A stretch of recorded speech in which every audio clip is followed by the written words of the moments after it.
Troy City Council special study meeting for April 27th, 2015. The roll call, Ms. Dixon. Mayor Slater? Here. Mayor Pro Tem Campbell? Councilmember Gottlieb? Here. Councilmember Henderson? Here. Councilmember Hoderick? Here. Councilmember Pennington? Here. Councilmember Reeves? Here. I did get a message from Councilman Mayor Pro Tem Campbell that he was running a few minutes late, but he will be here shortly. We have one discussion item this evening for our study session. It is the 2015-16 budget review. And as pointed out in the agenda, the budget is available for review at the city clerk's office, the Troy Public Library, and on the city's website, which is www.troymi.gov/budget. And having said that, I will turn the meeting over to City Manager Kishner. Thank you, Mayor and City Council. As you can see by the people in the room, the number of people in the room, staff and around the table, this is not a one-man show. This budget is extremely comprehensive, has much input, and many meetings, discussions that we go through to put this together. I do use Judge McGinnis's first comments to me. When she was on the city council, and I first came in, she said, please don't give us 120 slides that have my eyes glazed over. Try to make it more meaningful. That's when we started the Troy story. And so this presentation you'll see tonight, and as we go through some of this budget, we hope tells more of a story about where we are and where we're going than is just a bunch of Excel spreadsheets. Now, having said that, Mr. Warpatinsky is here, and he's a member of the Financial Ideas team, and we'll see a few more of their comments in a second. But one of their main comments after the first meeting or second meeting, I can't remember, was please make this much simpler to understand without long spreadsheets. So we have both, and not just Tom and I are prepared to go through all of it in detail, but we have a lot of staff here who will be participating as well.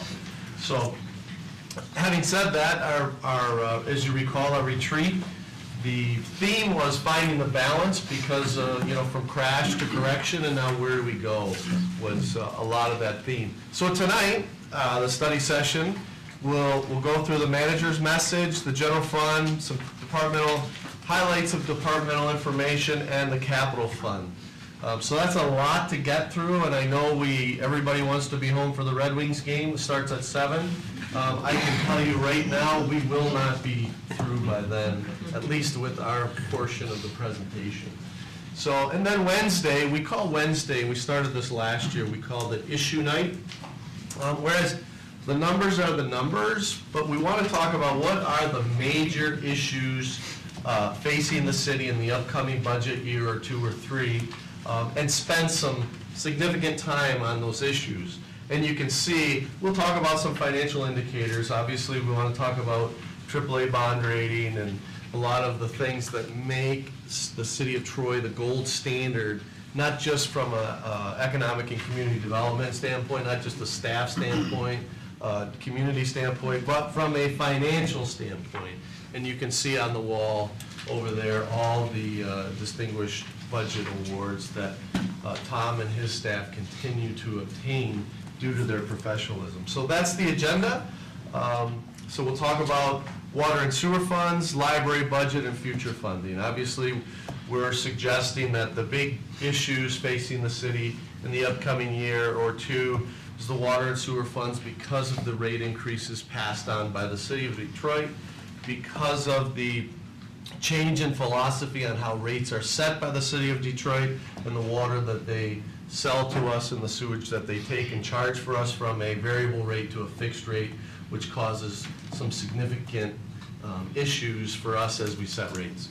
And then, of course, the library budget, which we have spent a lot of time on this year, but as remember when we first started talking about the library, future funding of the library, we said that wouldn't be the only meeting, there would be several.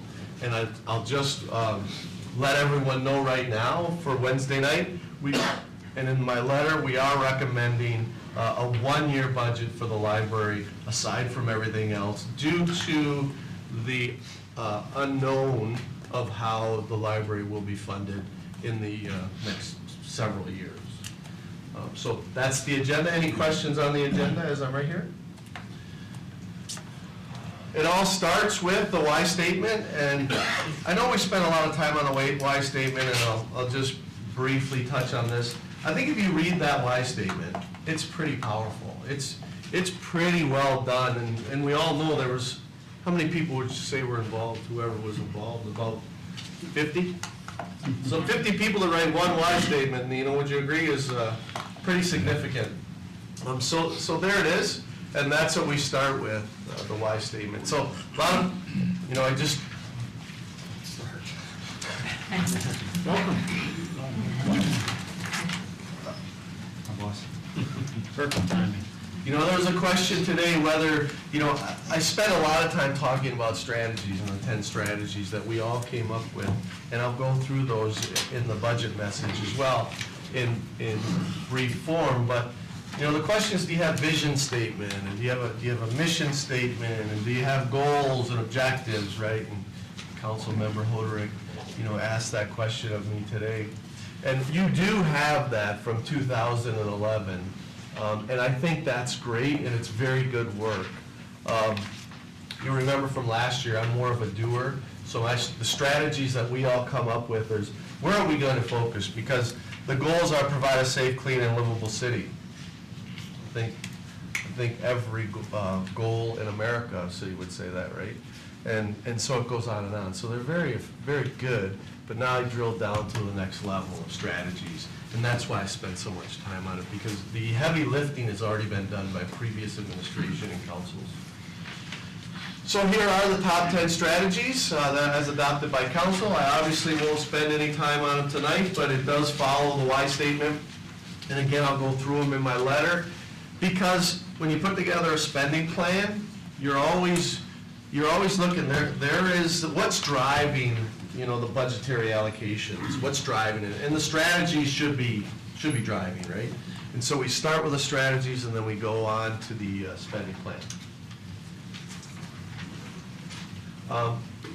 And then you ask, you know, how are you transparent? How are you inclusive? How do you generate ideas, not just from us who are always here, but from people out in the community? So we put together this financial ideas team, met 3 different times, and we just list here who the people are who participated.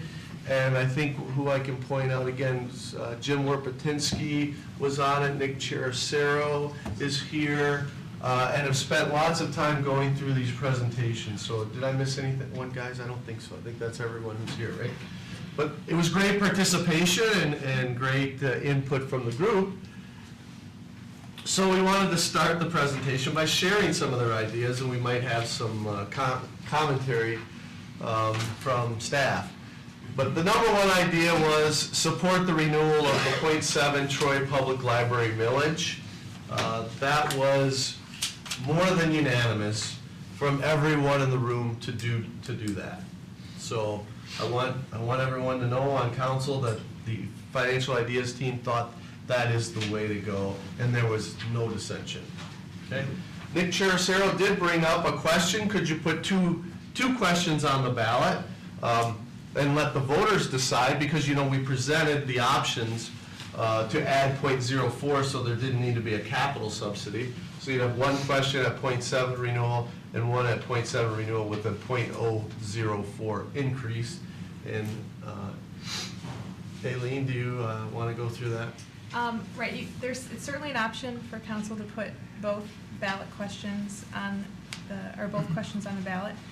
What would happen is if both of them were to be adopted, if both of them got majority yeses, then the one with the higher amount of votes would be the millage that would actually go into effect. So the downside of that is that it could cause voter confusion having 2 questions, and it could result in no votes for both of them, because that would just It would make people either feel uncomfortable, or they wouldn't understand what would happen if both of them passed. They think that they get stuck with 2 millages perhaps, so then they would just vote no on both of them. So there's an upside and a downside to doing that. Right, and I think the group talked about that, right? And so, I think and we're not here to establish what the renewal's going to be, but I just want to tell you what the conversation was. The thought was to request the .7 renewal and not confuse anything. Would that be a fair assessment of where everybody was? And Jim, would you also agree? So that's where the group was. We will show you a tree planting program. This is for the holes, not holes, but where trees have been removed and because of disease or whatever. And so we have a 10-year program at about 32,000 a year, and you'll see this later. And I called it a very aggressive 10-year program, and the FIT team seemed to disagree with me that that was not aggressive, and 5-year would be much more of an aggressive program. So we'll talk about that as we go through. Elimination of room rental fees at the community center for Troy seniors to the tune of about $10,000 a year. It's a longer story than that. Mr. Werpetinsky brought this up. I can't in good conscience say there was unanimous support for it, but he is very strong in his position, and that we should look at that. The issue becomes, what do you do with the kids program? Do you give it for free to them? All the different equity issues that come with that, but it's something that came up.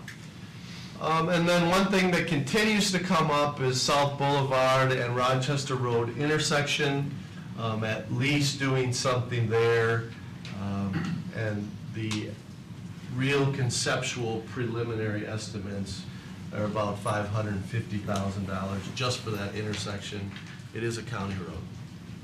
Okay, so that's the Financial Ideas team.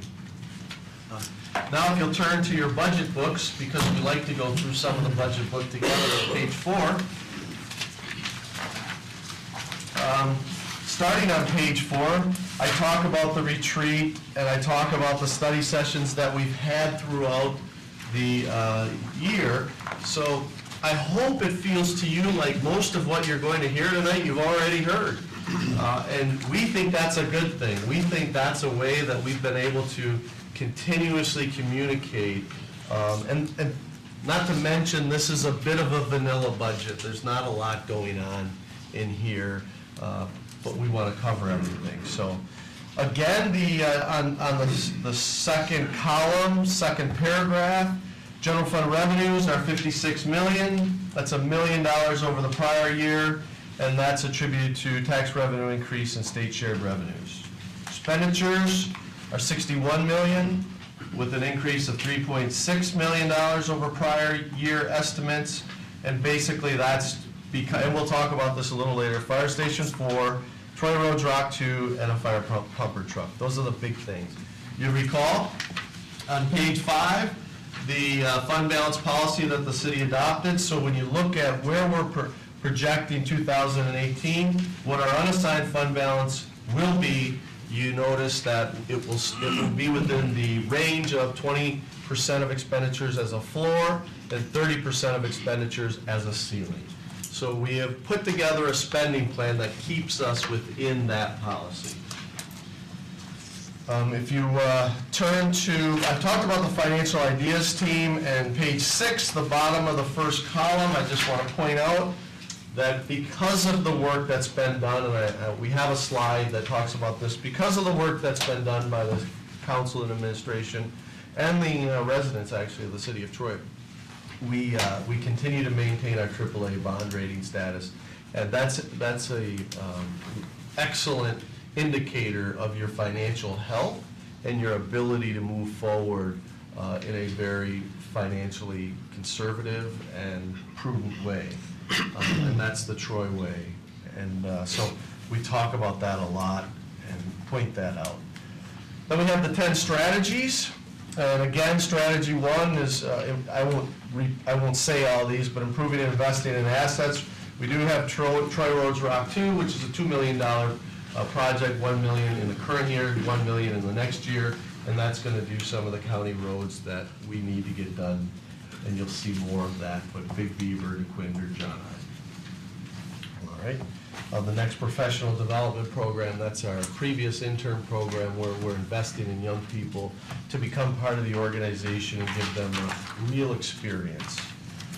Employee health insurance, again, we continue to migrate employees from the plans that they have to the PPO Community Blue Plan, and then we're self-insured, and we hope to we will reap the benefits of that migration.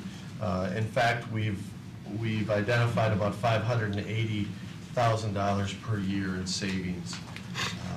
And then the only group remaining is the Troy Police Officers Association, where negotiations are getting ready to start, right? When Thursday. This Thursday. Okay. Legacy costs are always a large item in any budget. Remember that all new employees are in the defined contribution plan, so there's no new defined benefit plan employees. They are also, all new employees are in the retiree health savings account, not the paid health service.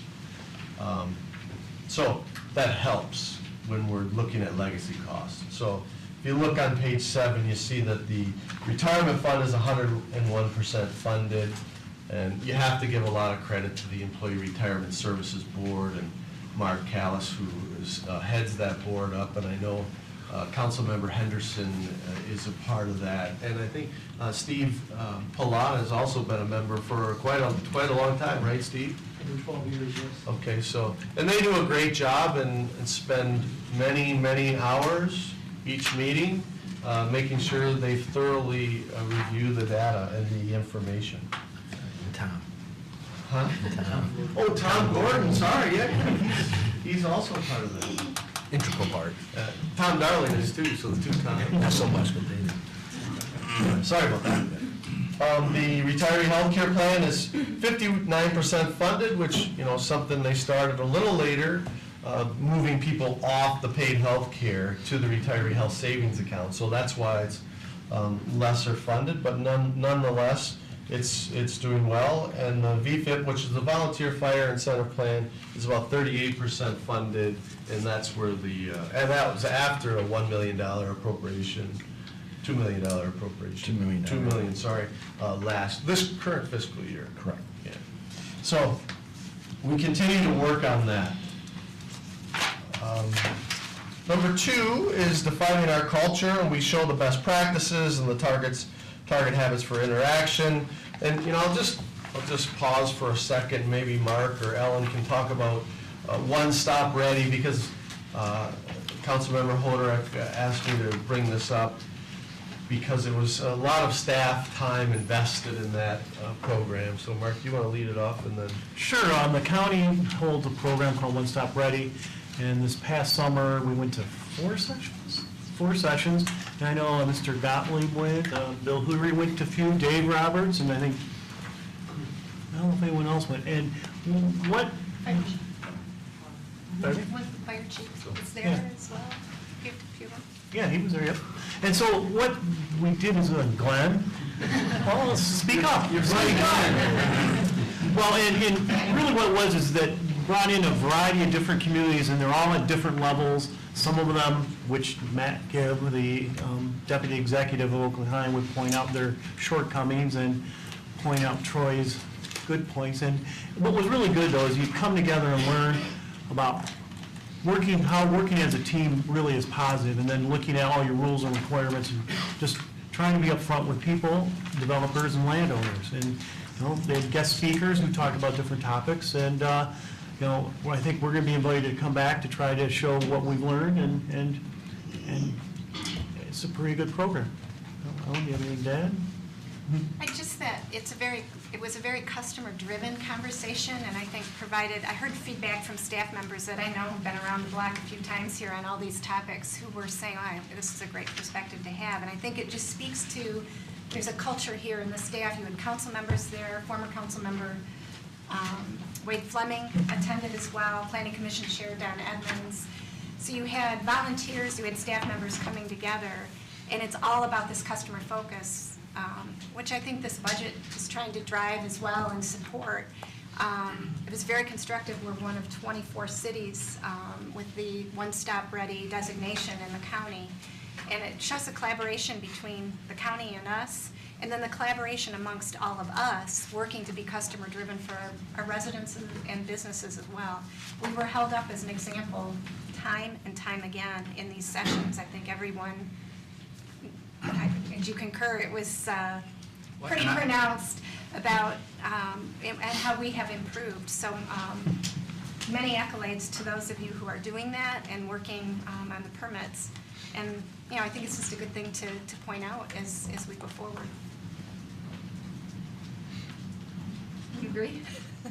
Not only do I agree, but I started on that as a planning commission member and then have had the benefit of also being a business owner and got to reap the benefits from the other side of the table when I'd come into the city offices and even they didn't know who I was, but was treated the way that they identified the way a community should be responding to the residents from that One Stop Ready program. They did an outstanding job, so our staff is to be commended for that. But we were held up as an example time and time again for good reason. Okay, good. Appreciate that.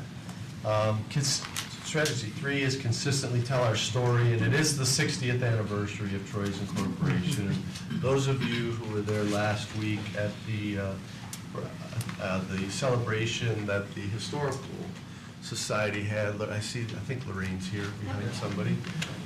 It was very well done. It was professional. It was fun to see a lot of that stuff, and we do have a birthday party that Cindy Stewart is working on, amongst other things, this summer at Bowling Park. So there's monies in there for that. Recreation will go over under departments. I want to, while we're on strategy 4, creating a sense of place, I want to point out at the bottom of page 9, the column to the right, the Troy Historical Society appropriation of $75,000 like last year, and $75,000 to the Nature Society are all in this budget. Strategy 5 is the library, so I'll move over that since we'll have that during issue night, but that's for you to read ahead of time. Strategy 6 is trails and pathways and walkability. There will be a part of the presentation tonight because we funded, as we've written in here, we funded that over 3 years, and we'll talk about it in just a little bit. Maintaining strong public safety is strategy 7, and you can see public safety, and we'll show you this again, takes up about 52% of the budget, and that's police, fire, and building inspection. So it's important to know. Fire Station 4 is in there, the pumper truck's in there. We'll talk about the second officer at Somerset Collection.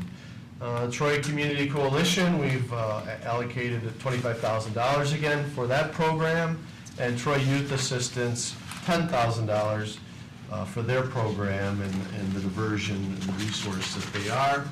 I will also add that we proposed $2,500 for Avondale Youth Assistance, who also serves Troy kids, so that's also in there.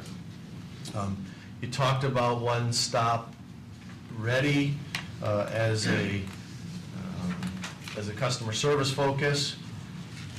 I happen to think Interaction Troy, where we build a team, we test it, we train it and test it, is a citywide initiative organizationally, and it is going very well, and I'm proud of the work that Maggie Hughes has done on that. So we will continue that program. To be honest, actually, that was a Councilmember Teets who brought it up to me. I don't even remember, some time ago, and said, well, how are you going to work on this? So it's something we take very seriously here. Strategy 9 is wayfinding, which you'll see how the library is doing that, and then celebrating diversity. There are so many things with diversity, but as the mayor said in the State of the City, the Ethnic Issues Advisory Board, to bring that back is part of this. Water and sewer funds, again, I will wait until Wednesday. The DDA, debt recovery and restructuring.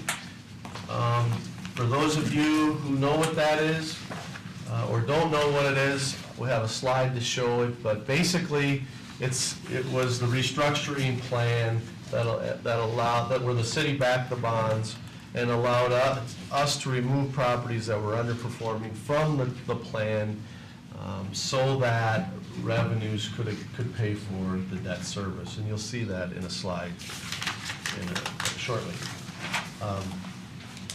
Millage rates on page 15, I'll just cover. There are no changes in millage rates in this fund. And we are still the lowest, one of the lowest communities against neighboring communities, and you see that at the top of page 15. But I was asked today by Councilmember Hoderick, where does your money go? How much of it goes to the city? How much of it goes to the schools? And how much does it go to Lake Smart, the zoo, the penguins, the zebras, lions, tigers, and bears? That's a good one. So anyway, I thought this was a great opportunity for Tom to get the PAFR back in your hands, which he's always looking for the opportunity to do, and explain just that, Tom.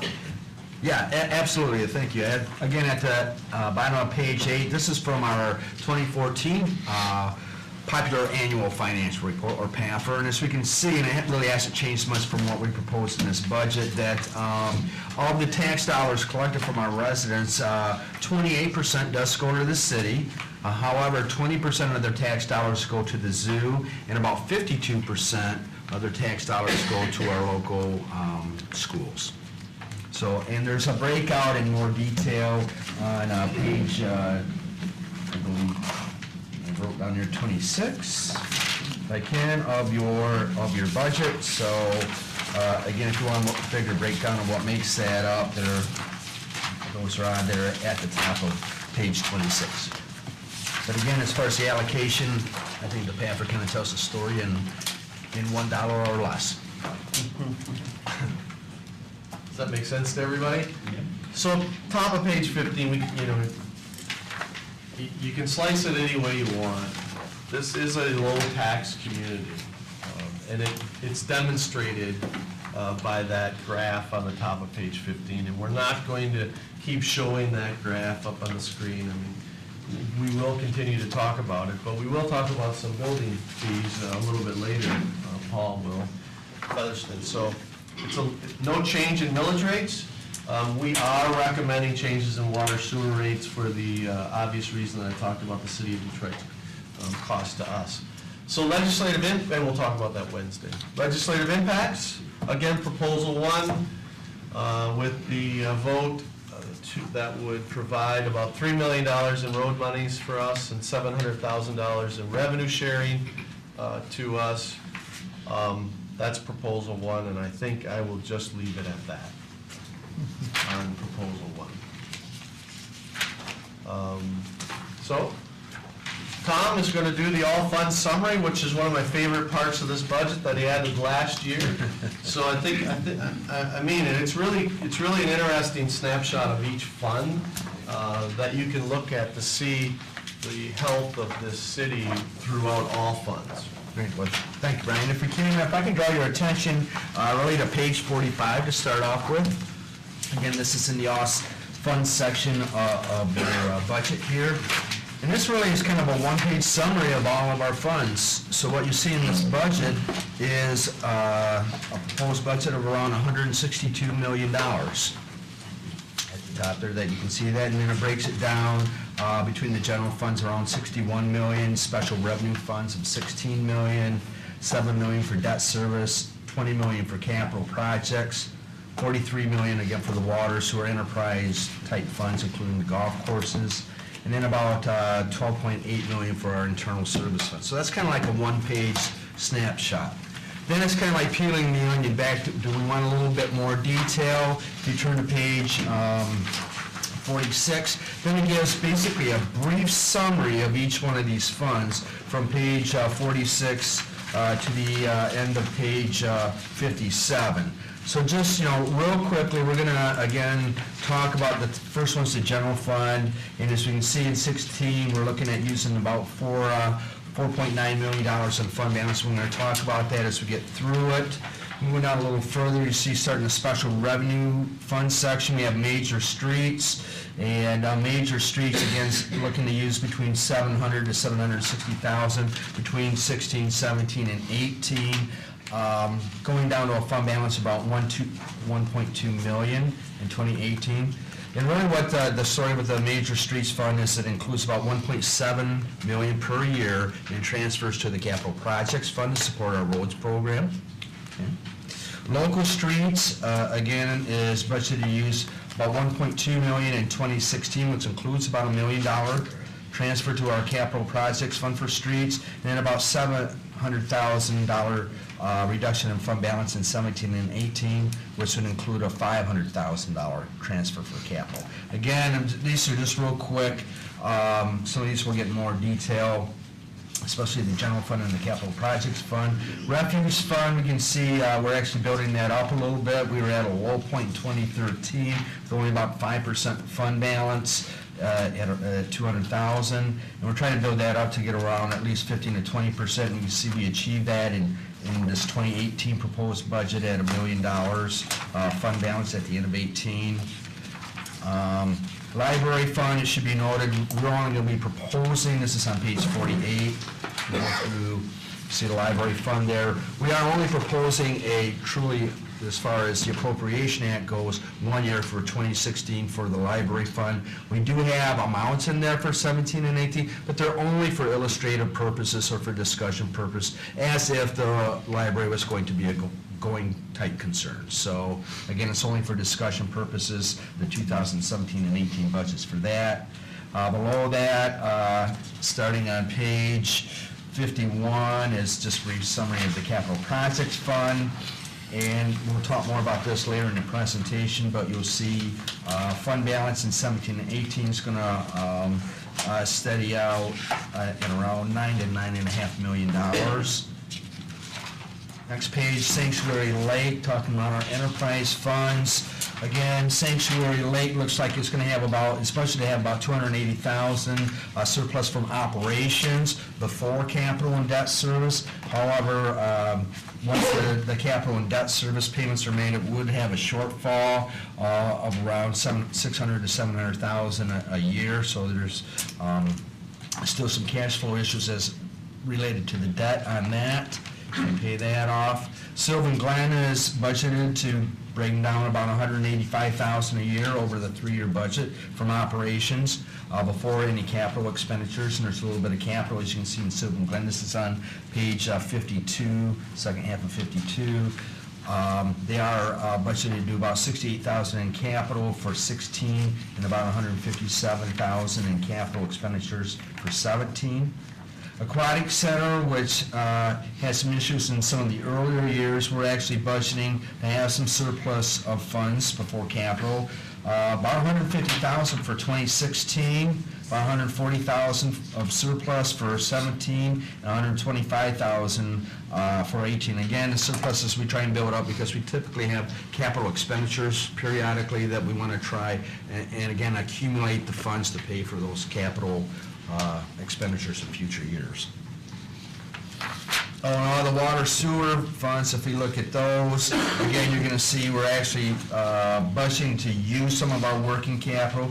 Sewer fund on the last half of page 53 is looking to use about $7 million in 2016. That's primarily related to a capital project. It's the Evergreen Farmington project. It's about a $4.5 million capital project. So we're budgeting the use of those funds in 2016.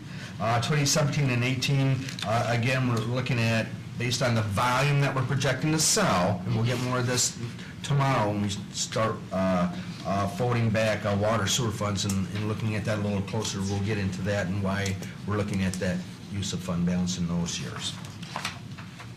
Same thing with water. Water is projected to use about $2.6 million in 16 and about $1.4 to $2 million in 17 and 18. And then finally, the internal service funds are budget flat, basically, just with no change, are consistent, with the exception of the motor pool fund, which we're planning on using a little bit of its working capital to replace some of its capital needs. So again, in those few pages, it's really the whole budget as a whole in a snapshot. So I quite often reference these pages. Again, there's a lot of detail for each one of these funds as you go back through the budget, so. But that tells you just about everything in terms of the overall financial health of the city by fund. So please don't show up tomorrow night to talk about sewer and water come Wednesday. Okay? All right, so moving right along, the general fund, let's talk about that.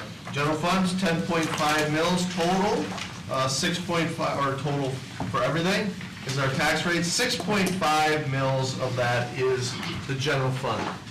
Our taxable value is at $4.44 billion. I can't even say the number, Nino. Why don't you help me out? What's going on with this, Nino?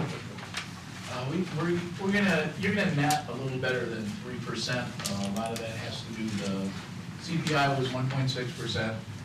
We definitely picked up 1.6% on just about everything. I had about $191 million in new construction on taxable value, so $380-some million. And you've got a whole bunch of uncapping there, because every time something sells, it uncaps between the taxable value and the assessed value. So that's where you pick up all your excess this year. Okay.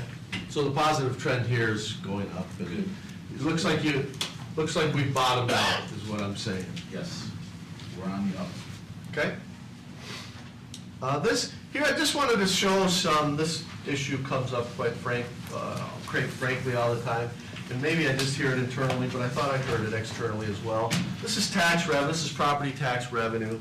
What we budgeted in these years, what actually came in, and what the variance was. So you can see, we budget pretty close, the Nino's numbers and Tom's and everybody, they're pretty close, coming at 100%, right? That would be ideal, 100%. So they're not far off on the tax revenue. So I just think that's a testament to these guys who do this work. And I wanted to show that, because it's one of those facts you wouldn't really think about when you think about the budget. State shared revenue, they're not so good at. And you can see the variance here. 2010, they budgeted 6.6 million. They took in 5.6, so guess what they said? Yeah. We better make a big correction right now. So they did at 5.1, and it came in a little higher, obviously. They thought it was going to keep dropping. They didn't know. So here's where some of the projections are a little bit lower than what the actual is. When it comes to the state of Michigan and revenue sharing, as you all are hearing about in Proposal 1, it's hard. Even though they give you projections, it's a very difficult game and dangerous game to not be conservative in these areas. So, this is just an illustrative map or chart where it shows where we were in 2008 with green being expenditures, blue being revenues. So they were doing pretty well, and then obviously things didn't go so well, and the revenues, you can see, crashed, and it's about a $10, $11, $12 million problem that the city was faced with, and we've talked about this a lot. So I wanted to show this with expenditures. This is what I call the work that you did, and we've talked about the three-legged stool and the library millage, the employee concessions, and the attrition. But what I found it interesting today, we were just talking about it inside, so we added this slide. If you wouldn't have done anything to your expenditures, here's the gap that you would have had to make up. And that's a pretty sizable gap, that if you hadn't done what you did to keep tracking. And I always say, remember, you're doing this as a projection. We're looking at it in hindsight. It's easy. That's the easy part. But you were having to project, and you did pretty well. So that's why we showed that slide. General fund revenues, $56 million. Here's where it goes. Kind of showed you that in the letter. So taxes make up a big part of it, with state shared revenue, and then charges for service or permits and fees and licenses and building permits mainly. General fund expenditures, $61 million. So just take you back, 56 in revenue, 61 in expenditures. You should be saying to yourself, we got a problem. So I'll just show you where the 61 million goes before we actually solve the problem. Public safety, again, it takes a lot of that. Transfers is a lot of the money that goes out. Public Works, General Government, Recreation, these are just the main ones of the expenditures. So here's what the numbers look like. In 16, I wanted to show you 56.6 in revenue, 56.4. So from an operating standpoint, that's why we added this slide, because I wanted to show you from an operating standpoint, how are we doing? Because if you add in capital, it looks like you're not balancing your budget and you're not doing very well keeping revenues and expenditures close together. So that's why we put this slide together to show we're doing pretty well here. We're not even projecting the use of fund balance for operations at all. You know, few years, Tom, we've done $1,800,000 because we know there's attrition, we know there's vacancies, we budget at full employment. You've heard all that. So that's not even the case here. It is in these out years. But the $5.1 million you'll see is for capital, and we'll show you that in a second. But what we want you to know is in actual 2014, our unassigned fund balance was 44% of expenditures, and we brought that down to about 23% through the use of one-time capital expenditures. So as per your policy that you adopted. So there's the $5 million. Again, that's this number here. Transfers to the capital fund, and what are they used for? Fire Station 4, Troy Roads Rock 2, which is $1 million in 2015 and $1 million in 2016, which is this budget. So it's a total $2 million, which is why we call it Troy Roads Rock 2. And then a pumper truck for $585,000, transfer from the general fund to the capital fund. Chief, do you want to tell us about that pumper truck? Where's it going? That truck is going to replace engine 4 at Station 4. ISO requires that the city of Troy have 9 operational pumpers. We elected to not replace the 9 that we had when times were tough, and we basically got rid of ones that were at end of life and just went down to basically 6 pumpers. Now we're trying to build that back up again so that we protect our ISO rating and we don't have negative consequences from not having the requisite number of trucks. And our ISO rating is a 3. Which is pretty good, right, Chief? The top 4% of the fire departments in the United States. I'd say that's pretty good. So then, you know, what are some employee costs in terms of salaries? And this is the Troy Police Officers Association at the end of June 30th, which is the end of their current contract. They get a 3% raise that they negotiated the last time. And they're the last one where we have pending negotiations, and we just don't know where that's going to end up. So that's why we put that there. All the other employees, these contracts have been negotiated. I think MAP is up too, but 1 to 2%, and then 0 to 500 one-time deal. So that's kind of that's in line with what we've been doing. Tree planting program. $36,000. This is what I was telling you about, where I thought this was an aggressive 10-year plan, and the FIT committee did not think this was very aggressive at all. We did a tree survey this past winter, and we identified just over 1,200 vacancies throughout the city. And mind you, we have to keep in with our own ordinance.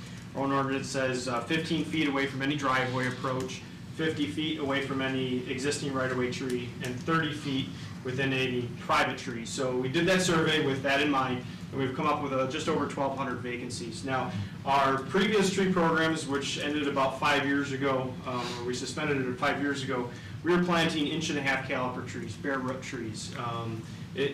A lot of people looked at it as just sticking a stick in the ground and expecting it to grow. Bare root trees, there's pros and cons, but what we did with this program is we said, okay, a minimum of 2.5-inch caliper. They're either going to be container grown or balled and burlap. It gives the tree a better opportunity to adjust to its environment. This budget number is based on approximately $300 a tree.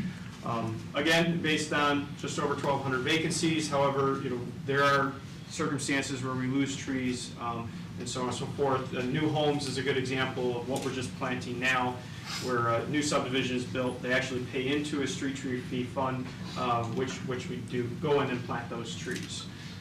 10-year program, but it could be adjusted to a 5-year program.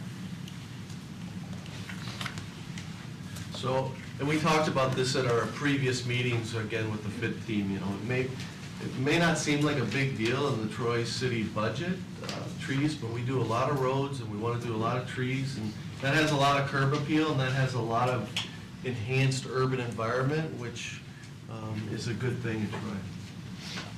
Police Department taser and rifle replacement. I am the expert on rifles, so I think I would take this one. I'll do the rifles, we all discuss the tasers. But since Chief Mayor stood up, I'll let him do it. $50,000 of this is for tasers. It's the second year of a 2-year project to get remaining tasers for all of our staff. We want every sworn police officer to have their own taser. This cuts down on maintenance costs and increases the useful life expectancies of the tasers.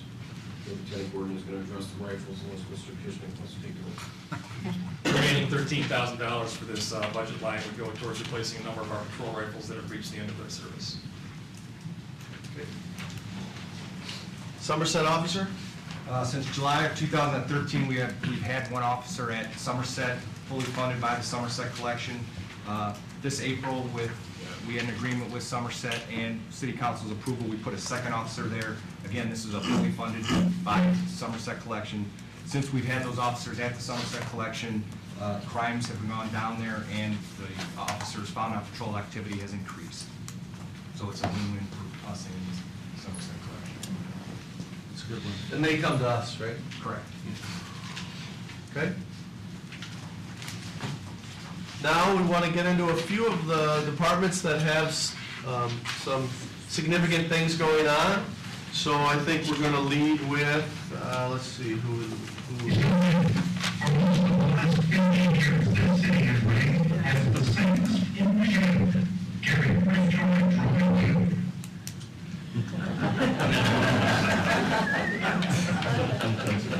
How did she know that? Seeing the quiet laughter here, that was Maggie's idea? Anyway, so who's going to handle this one? I want to just, let me just set this one up. Remember, I just want everyone to remember, during the budget sessions last year, one of the big items was the vacancies and filling vacancies in the police department to get to 100% sworn. And I know Jeanette and Tom Gordon and the chief were tasked with making that happen. Well, we're here a year later, and Chief's here to tell you the results. As Mr. Kishnick mentioned, we were tasked with getting our staffing up to our full operational levels and what we were budgeted. Lieutenant Tom Gordon and Jeanette Menning from our Human Resources got together. They basically looked at processes to make sure our processes were enhanced and were operating at peak efficiency. They reviewed and refocused on posting our civil service Act 78 rules, testing, interviewing, the scoring process, and then we assigned personnel from the police department directly to do background investigations and make sure we get our background investigations done in a more timely fashion. And what was most important was that we didn't sacrifice any of the quality. So in doing that, we were able to go from our lower staffing levels, and I'm happy to say that as of March of 2015, we were fully staffed at 101 sworn police officers. So we're very happy that we did that. Thank you. So it's a great collaboration between HR, Human Resources, who also is fully staffed, as a result of this. And they weren't before, right? So that when we had transition going on, and so it's a really great a story between HR and the police department and making this happen a year later. So it's good. Okay. This year we started with a program on 2015 budget to implement what's called emergency fire dispatch software in our dispatch center. This also is an ISO standard, and we basically are in the process right now of implementing that. It's been purchased, and we're getting ready to turn it on. Because the fire department purchased the fire dispatch software, there's another facet, the police dispatch software, to ensure consistency so that each call is done the exact same way. It's a step-by-step system. The call comes in, they follow a step-by-step system for the fire, a step-by-step system for the police department, and it's uniformity and it's quality for each call that comes into the dispatch center. So those are fairly large numbers, but will be really effective for the people who actually have to do the work and not learn two protocols. Other recreation, everybody remembers, or maybe you don't, but a few years ago before me, you know, the rec department was tasked with making sure that the programs were paid for through fees. And Elaine's here to take us through this chart. The Recreation Division has met its goal of a self-sustaining operation. Our program revenues cover our expenditures, and we contribute to more than 50% of our administration costs. Okay, so that's what this chart is showing, total revenues, total expenditures, and the difference is the contribution towards administration, which is also up here. These numbers tie out. So you can see about 50% of the program fees pay for the administration. So they're more than doing their job. So that's a real healthy situation.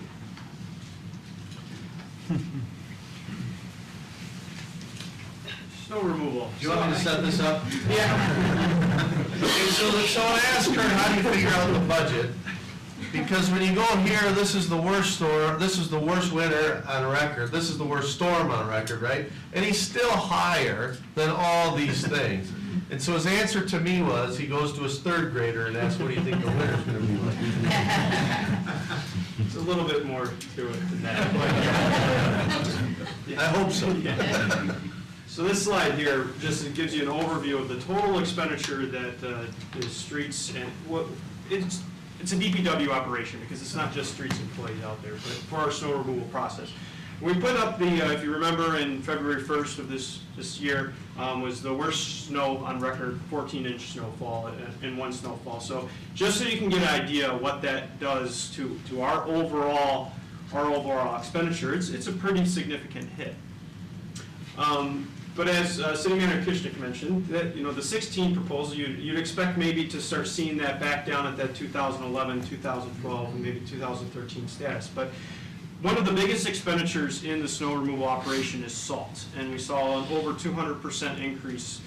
Just to give you an idea of how much salt we put down, one truck we put down approximately $530 an hour just in salt. So when we say, the snow, it might not be as bad of a year as far as our snow accumulation, but when you take in consideration salt prices went up 200%, that's where the expenditure is a little higher than what we've seen in 11 and 12, where we're paying somewhere around $30 to $36 a ton for salt. This slide just gives you a real good breakdown of where the expense is going. The local roads, we changed that in last year to, instead of a 4-inch threshold, to a 3-inch threshold. So we're going to see a little bit higher expenditure in the local roads because we're going to go in there more often. The city major roads and the county roads, although when you look at major roads, city roads, the Coolidge, the Square Lake, the Waddles, there are more county roads, your Big Beaver, your Maple, your South Boulevard, but what's included in the city major roads is all of our industrial roads. So it's a pretty comparison mile per mile, so that's why they've stayed pretty much the same throughout the years as far as expenditures go. And then, of course, the county contributes to the county, RCOC contributes to the maintenance expense. Good slide to show you that it doesn't always cover, in fact, almost never covers the actual expense that we do on county roads. In 2014, the black above the graph shows that the county gave us an additional $50,000 for winter maintenance. That was a pass down from the state of Michigan. And in 2015, they increased from $248,000 to about $268,000. So there was a slight increase. We're hoping that that stays throughout the years and continues to go up. So I'll just go back to this slide where he talks about the increased salt costs and the change in policy where, you know, they say 3 inches, but, and I asked him what the policy changed to, and he said 4 to 3, and you know, my policy is always, if it doesn't look good, if it feels like it's hard to drive, you should be out there, and that's really what they do. There is a quantitative side to it, but that's really what they do to make sure that people can get out, and it's not sloppy, and it's gonna freeze and then cause ruts. Everything everybody knows about when it's pure Michigan. But I'll leave this snow removal by saying I did have Kurt's name in the Secret Santa this year, and I did get him a Farmer's Almanac, so hopefully that will help things along. This is important to talk about here in the DDA, because remember, it's always been just a plan, and we've always presented a plan, and we had confidence in the plan, but you don't know until rubber hits the road, right, and you get the real numbers. So this is the first year Mark Miller had presented this at the DDA meeting, where we actually have some numbers. So in terms of revenues and expenditures, back in 13, 3.7 million is this number, 324,000 is this number. Without looking at the legend, you would think that this is the revenue. And this was the expenditure down here because of the size of the numbers.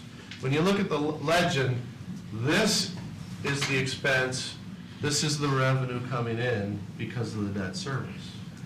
So what we did is, as a group effort, and Lori was part of it, Mark, Tom, me, a lot of people were part of this restructuring plan that showed where we could take projects, properties, I should say, out of the district that were underperforming, and I called dogs at the time. But it's just because they had lost value relative to where their value was when the plan was started. And this is what the restructuring is starting to look like. Blue is revenues, remember. Green is expenditures, and here's a couple of numbers. You can see where we're bringing in more revenue than expense with a revised debt service schedule. So that's the success of the plan in real numbers, not just in trust us, we believe this is going to work. And speaking of the plan going to work. And because of that, as predicted a year ago, we were predicted to use general fund dollars to subsidize the maintenance on the DDA. And we will not have to use any general fund dollars to subsidize the maintenance on the DDA. Probably the more exciting news is this includes the sidewalk maintenance that we've talked about, that we learned on the move across Troy. The area in the right-of-way, not in the median, the area between the sidewalk and the curb. So once a month, actually starting May 6th, next Wednesday, first Wednesday of every month, the contractor will be out there to clean the gravel like you see in this picture, to edge any areas along the sidewalk, to remove weeds with whether it be chemical or mechanical waste in the cracks of the sidewalk, to really make the sidewalk look as well and if not as good as the median. So again, that includes the $24,000 to do that sidewalk maintenance along with the median maintenance. So to show the economic health of the city, Paul Featherston's here, and he's going to talk about not only what's happening out there in the community building-wise, and then the Safe Build contract. As you can see, in the past few years, our building permits have been coming up. Permit valuation 2012 at 136 million, and it dropped in 2013, but took a significant jump in 2014. That has a lot to do with that beautiful hospital over there on the side. That's one of our great projects we have going on, and I'm sure it's going to be done on schedule too, by the way. On the next slide, Brian. 7525. We have a contract with the city of Troy where the building permit fees of building, electrical, plumbing, mechanical, 75% of those fees come to Safe Build, where 25% go to the city of Troy. And what you might not know is there are many different permits and issues and things that we deal with every day that we do not charge a percentage on for the city of Troy, which is sign permits, fire alarm permits, fire suppression permits, sidewalk permits, right-of-way permits. We also work with the city clerk's office and do FOIAs. We figure out the water and sewer tap fees. We do address single-family homes, also subdivisions, and also due process bonds. Here's some of the numbers that we have with the 7525. Our actual in 2014, the permit revenues coming in were $2,570,769. Safe built 75% was basically 1.9 million, and the cities of 642,000. Estimated 2015 and 2016 are basically staying the same. Our company safe, but we did have some long-term projections that did show 17 and 18 are going to drop slightly, a few percentages, but that will, next year we'll be able to see that a little bit more. But some of that money that the city has, the 25%, does get folded back into the building department for technologies, state-of-the-art scanners. We also digitize the plans. We are working towards having all the submittals digitized. So all of our inspectors, when at their desk, they have iPads that they use out in the fields from IT. We have large screen projectors that they can do their plan reviews on. It actually works out very nice. This is very exciting. One of our cities that we service in Colorado did a case study, and we brought it to Brian and Mark, and we wanted to also do that. We want to put our services against other building departments in the state of Michigan. So what's going to happen, we are not going to do the survey. The survey is going to be done by a division of Michigan State University, and what it's going to be is Troy will choose 4 cities. Michigan State will choose 4 cities and compare our services against the other cities. So we can showcase Troy to show that we have an outstanding building department here. And it's going to go through our customer ratings, the finances, and if there is something that needs to be adjusted, I'm not sure there will be, but if there is, we will work with management on adopting those practices and putting those into place. So the capital fund, I told you the total millage rate is 10.50. Of that, 1.53 goes toward capital. And we have here a nice graph and some numbers for the fund revenues and expenditures, and then the fund balance, because you can see this 2014 actual, this is fund balance, right? And you can see it going down pretty significantly. We even said at the 15, I said if you went backwards, it would have been up here, and Tom corrected me and said we can actually go to the JBL speaker up here, and it would keep going down. And so we found some stabilization here at unassigned fund balance at 9 million, while we're still doing a significant number of projects. But as you can see, it's about $12–13 million all told in revenue. So that's where we need to be in expenditures, and that's what we're showing here. And we're starting to find that in this 3-year budget. We're starting to find that stabilization and find that balance there. So in the capital plan, we have some highlighted projects that are pretty important. So Kurt's going to talk about this first one. So Trails and Pathways, as we presented to City Council last December, there's a lot of behind-the-scenes work going on this great program. An 11-mile trail that will connect Big Beaver all the way up to the Clinton River Trail. We've been in discussion with many of the stakeholders. We have our first committee meeting, which the public will be involved tomorrow. But the plan itself is a $3 million plan. It's $1 million each year with $500,000 as the city share.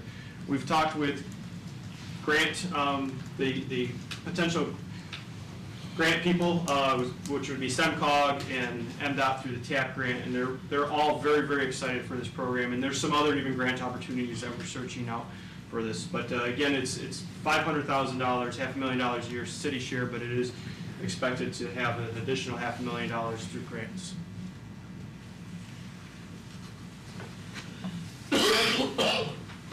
It would not be a complete night if we did not have Bill Hootery talk about road projects. Yep. As everybody knows, your number one strategy is to improve and invest in people and infrastructure. And I'm here to give you a little brief rundown on what we have as far as our capital fund project. So our investment in 2016 is to the tune of about $11.2 million in our major locals, drain and sidewalk funds.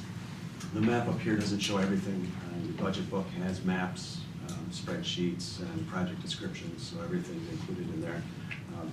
This and the next couple slides are just kind of a brief summary.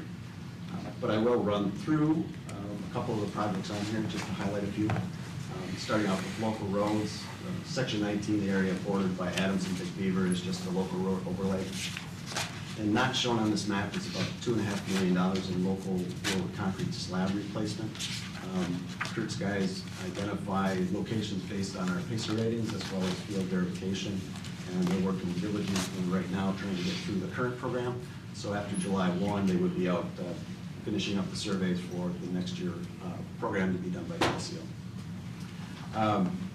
Moving on to the major roads, of course, Troy Roads Rock 2, concrete slab segment replacement on Big Beaver, Long Lake, and Livernois under I-75.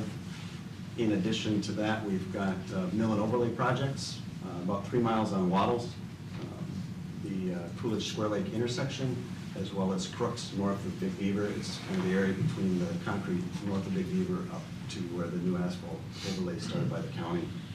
And then additional slab replacement work on Square Lake, east of Crooks, out by Delphi. Northfield Parkway from Long Lake down to Duran, which is right by the high school.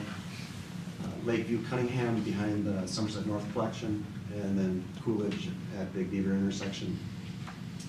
It wouldn't be a road program without a couple of bigger projects. Coming up this winter of 2016 is the widening and reconstruction of John R. from a 2-lane to a 5-lane road. Next winter would be the widening and reconstruction by the county of DeQuinder from Long Lake to Auburn, which is about a 3-mile job. Same thing, 2 lanes to 5 lanes. So trying to avoid parallel miles under construction at the same time and not stepping on each other's toes. Steve's going to go through the bigger drain project that we have coming up here in another couple slides, and then our sidewalk replacement program is shown in the kind of the hatched orange area. So that's a program to go through the section and do replacements. Residents pay for about 40% of that cost, so there's some revenue in there. And roads have been and continue to be a significant part of our budget. This year is no exception. So from that $11.2 million, about $10 million is for roads and sidewalks. About $3.2 million of that comes back to us, or comes in the form of grants, transfers, and charges for services. So the city's share, the city's match, I guess you could call it, is about $6.8 million. One of the things we hear a lot of is you spend a lot of money on county roads, and we do. We spent a lot of money the last couple of years, and we're going to spend about another, we're proposing about another $2.6 million this year for the Troy Roads Rock, the widening projects, and some intersections. But we also spend a great deal of money on our city infrastructure. So we've got about $3.5 million proposed in the major road fund for work on city major roads, about $3.4 million on city local roads, and $500,000 on sidewalks. So of that $10 million, $7.4 million is for city infrastructure, city roads and sidewalks. So although we spend about a quarter of our money on the county roads, the other 75% is dedicated to improvements to city infrastructure.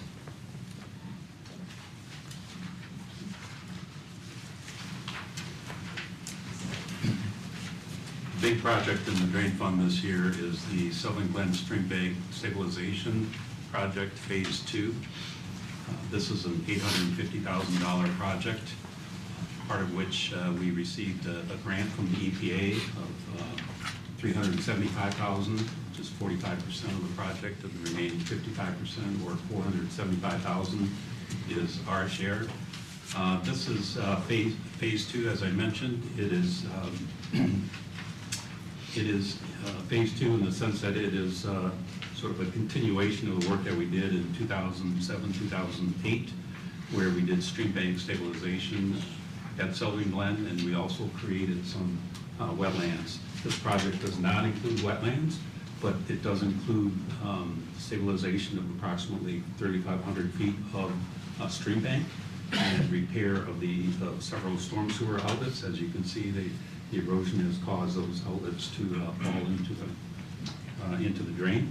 And we will also be removing a very large failed culvert that used to be used as a culvert under the road for the service entrance or the maintenance entrance to the Southern Glen maintenance facility.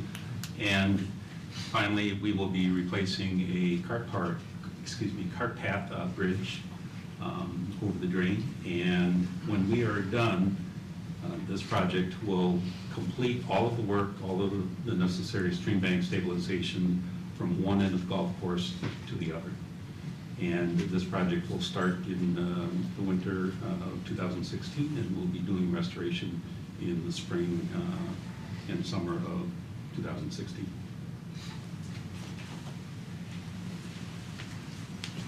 And now the HVAC system at the community center pool, Steve? Yes, this picture represents the internal mechanisms inside the community center in the pool HVAC system. This unit serves the pool area. It provides heat, dehumidification, cooling to that unit, or to that space.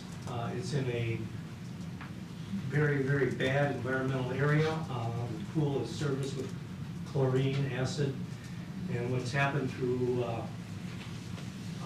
proper preventative maintenance programs, we've identified issues that are internally with this unit.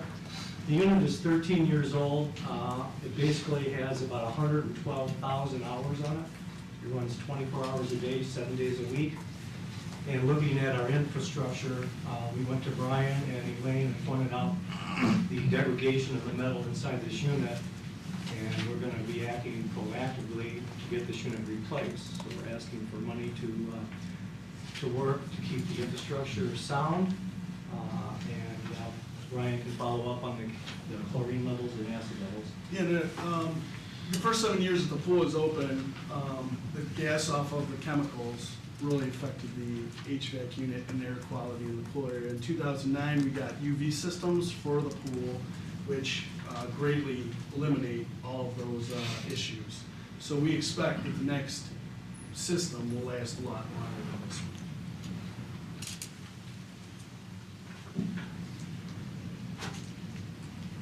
Parking lot? Parking lots? Lots. The city of Troy, we own and maintain about 28 paved lots. That includes fire stations, parks here at City Hall. So we try to do 3 to 4 a year, depending on the size. Next year, we're proposing to do Flint Park. Flint Park is a little bit of a unique situation because we do receive some revenue from Beaumont Hospital for the use of that park during the winter and summer months. And the cars you see there now are actually Beaumont employees parked.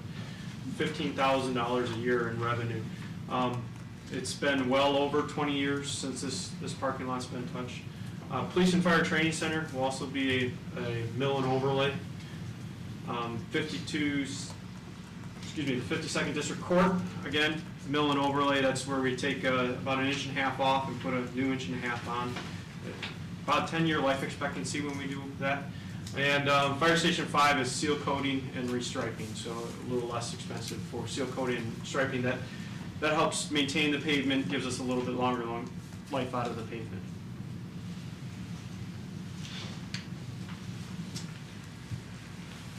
Two of the 3 gates for the parking lots at the police department for police vehicles, as you can see at the bottom, have rusted out to the point where they're almost inoperable. The rust has gotten in there, and sometimes when the gates open, they don't even open or they start to fall over. So they require constant maintenance. One of the gates, which is in inbound and outbound, would be $25,000, and the other gate is just inbound, and that would be $10,000.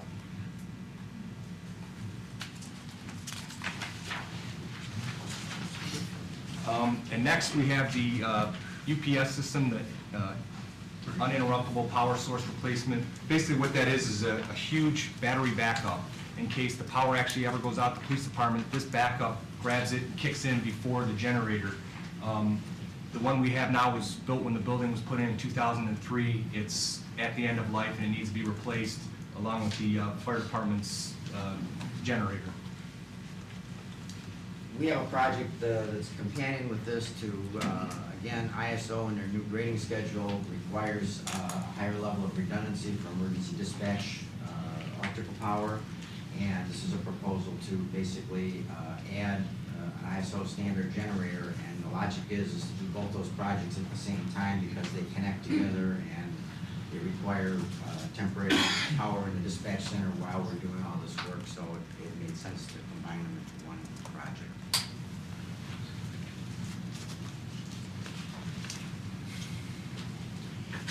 One of the main problems with the library building over the last few years has been water coming into the building through the roof, and through the ceilings, and through the basement. This past year, it was identified as a main issue from John Daigle Associates when he did a building assessment for us this past December and January. Over the past year, we've taken care of most of the basement flooding, working with the building operations department and the engineering department to regrade some of the land and to reroute some of the lines in the basement, so we've taken care of that problem. The main issue right now is the skylights. The skylights in the old part of the building are original, they're from 1970. The skylights in the new part of the building are original, they're from 1985. The skylights need to be replaced. In addition to that, the walls, which are showing water stain, have to be washed and sealed so that the salt that leaches in doesn't damage the shelves, which it's done in the past. That project, the ceiling lights and the walls cost approximately about $40,000, and then the rest of the money is for smaller projects within the library. The library is currently in a signage project. This year, 14-15, we've been working with KMA Associates out of Pittsburgh to complete phase 1. We are now in the process of tabulating the bids for phase 1, and you'll see that at an upcoming council meeting.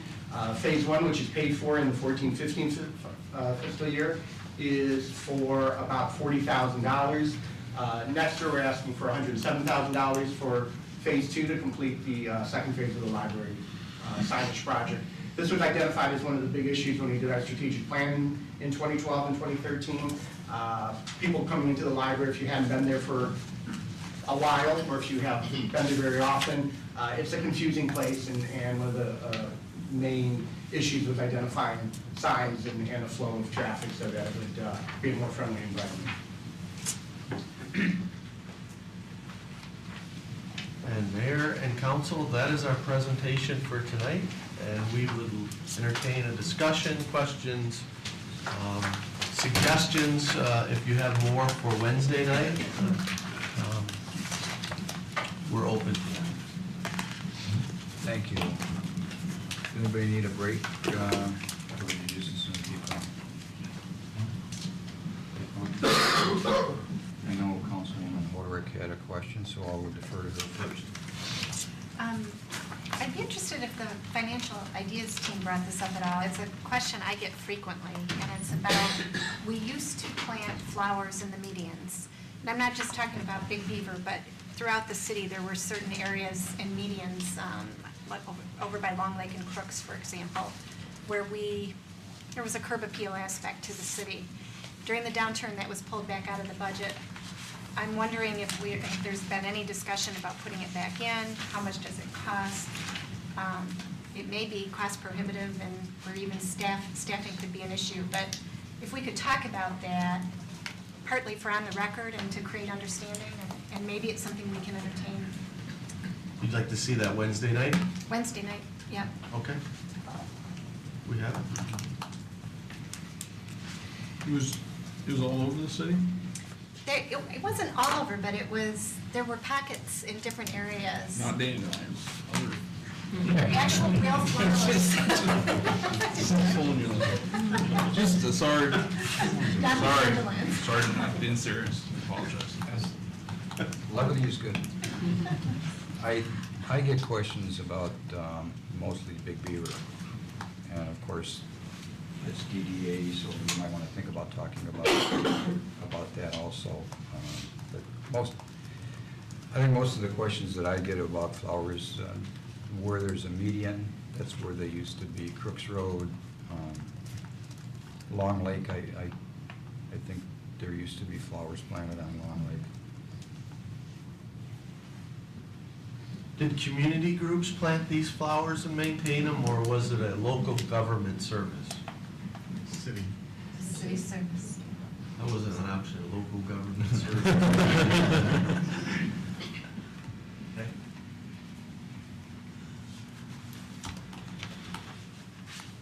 I think Parks and Rec took care of that, I believe. And they hired interns, I believe, to do that. And I believe, just going off my memory, I think most of the perennials were donated, or a significant portion of them were donated. There's a history to the program. We'll have a presentation on Wednesday. Thank you. Who's next? Councilman Gottlieb. One of the things I noticed, you had about $10,000 for senior citizens to access the community center. And something that has come up a lot, because I'm at the high school, is by the same token, if there's some provision available for student use at a either reduced or free, or even if it were a nominal fee, so I understand that $10,000 target, maybe it's a nominal fee that's charged, like truly nominal, but I can tell you, staff's been very responsive to some needs that kids had, but it's there, it's a good place, it's identifiable, it's safe. I would like, if it's possible, to have student usage be an option for that. At a reduced or free rate. And even if it's a defined time or a room, but kids don't have anybody. And one of the other things, just kind of as a side note, the work is outstanding. I'm amazed at the level of detail. One of the things I wasn't able to find was the breakdown of what we're earning in terms of interest and what we're spending in interest. I didn't see that. I mean, maybe I just missed it. So if that's available, I'd like to see broken down by category. So if you go to page 71, and I'll let Tom take this, but let me just see what I can do with it. It's interest and rent. You break it down further in this budget, Tom? That's not in this one, but that's typically interest and rents, yes. Yeah, so if you look at up the top, it says interest and rent, and you follow it along, that's the interest income in the general fund. Right.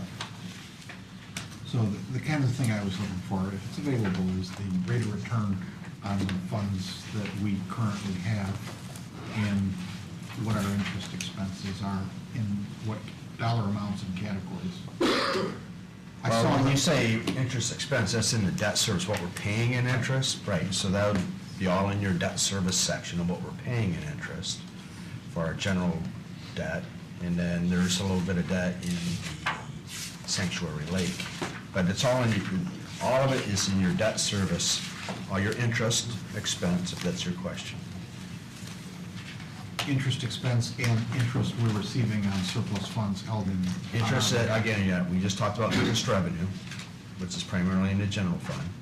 And then interest expense, it would be in the debt service fund. So, and is the sewer balance money in the general fund also? No, sewer's in the sewer fund. So I didn't see that in there. I mean, Right, you wouldn't necessarily, I mean, it would, again, the interest, our primary objective isn't interest, it's security of the funds as opposed to rate of return. Of course, they're all in typically governmental securities, U.S. securities, but you wouldn't necessarily see a line in the water sewer fund for interest. that's what I was looking for. I couldn't find. Right. So what we can provide that, I guess is the point. In the general fund, yes, there's an interest line. In fact, probably in the. But Tom, go to page 299. Yeah. We have you at 71. Right. So go to 299. Enterprise, so the terminology may be tricky for you, so I want to take you to the pages. And Tom, you can get the debt payment. That was just in the debt schedules. Yep. Where you can find the interest too, it's a debt service tab. If you go to 299, I'll just take you to sewer, sorry. So there's interest and rents again, and he's showing you 186, let's see, actual 183 and 80,000. And that's 299. If you go to 307, he's gonna show, page 307 at the bottom, he's gonna show you again, interest and rents, actual 56,120, budgeting 108. That's interest income in sewer, water, and general fund. It sounds like, though, Councilmember Gottlieb, I mean, I wanted to take you through some of these just so you get a flavor for it, but we can put together a spreadsheet of all the funds, what the project, based on years, what the interest income as a revenue would be. Right. And then you have the debt schedule, Tom, or no? Yeah, absolutely. Again, the desk is in summation form. There are schedules of the total interest that we're paying in there if you need to see that. But you're more interested in the interest income side of it? Yes. It sounds like. Looking at what our revenue is in interest and what our debt costs are for our current debt itself. So he is interested in page 225, 226. Yes. You can see on page 226 for proposals A, B, and C, which was streets, public safety, and rec facility, and the community center, excuse me, left to pay over the lives of these bonds, A year. is $2 million. He breaks it down by year, but I'm giving you the bottom line numbers, and it's 1.956, I'm just rounding to 2. That's for A, B, and C proposals. The only other debt I'm aware of, Tom, is the DDA, which is city. It's right next to it. Yeah, it's on the same page, right? There's a column over there. 226. Still on 226. There's the DDA. I'm sorry, okay. Yeah. I do see it, and the series 2013, because that's when we did it, sorry, is 8.8 million over the term of the bonds. Yeah, thank you. So that's the interest. Remember, you have to go back to whatever that presentation was called, Maggie, I forget what it was called, where we show you that this city is a very low debt city. You have the voter-approved A, B, and C, and then you have the DDA tip that's covering that debt payment. And there's no sewer debt, there's no water debt, and that's extremely unusual. We'll bring that Wednesday night, but I just wanted to show you, those are the main ones. Yeah. Good. Councilman Teets. Just regarding the Avondale Community Coalition, Troy Community Coalition, both those groups are slated to get 25 grand, is that correct, or is that what I understood?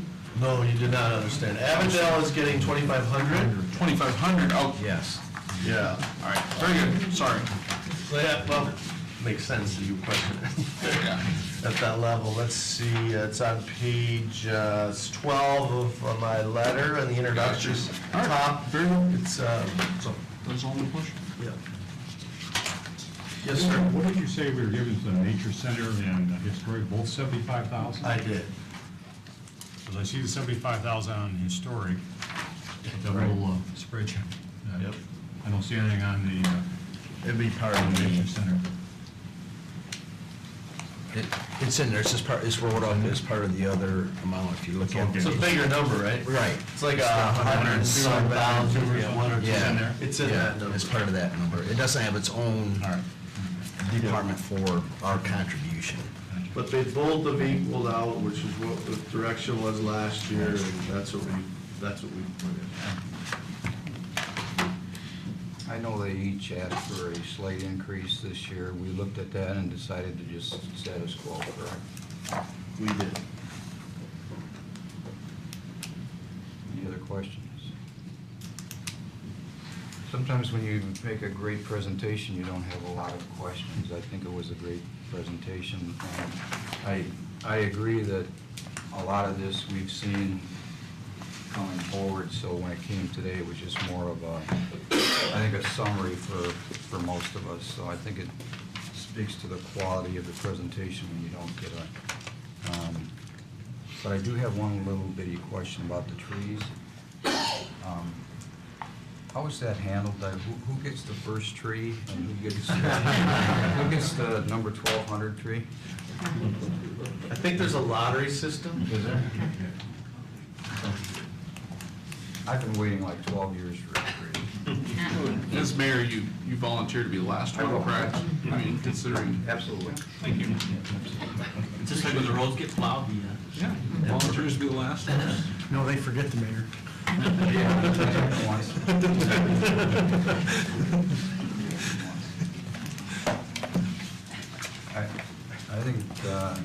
think it speaks to the presentation.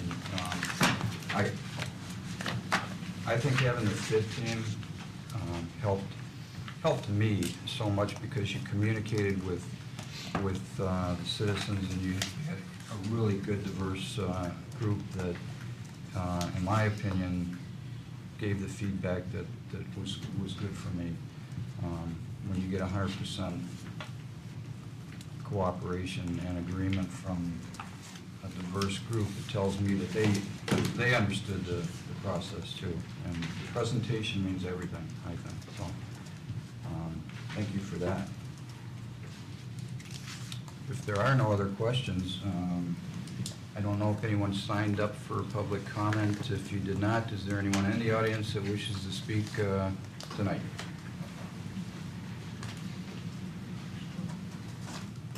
Everybody's happy.